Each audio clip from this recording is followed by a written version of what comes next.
কাকা তালমির লগে গোল হইতো না আঙ্গুলকে আসে বাইরে দিতে হইব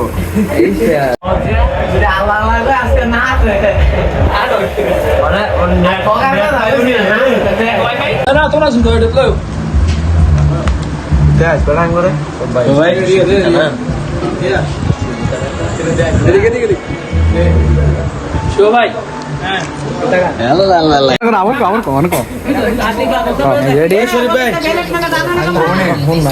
কাকা তালমির লগে গোল হইতো না আঙ্গুলকে আসে বাইরে দিতে হইব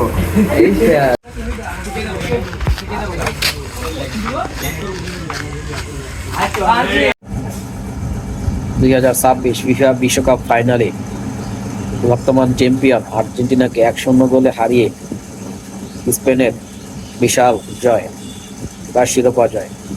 এই শিরোপা জয়ে মহাকাব্যিক একমাত্র গোলটি করেন বার্সেলোনার ফরওয়ার্ড ফারান পেরেসি।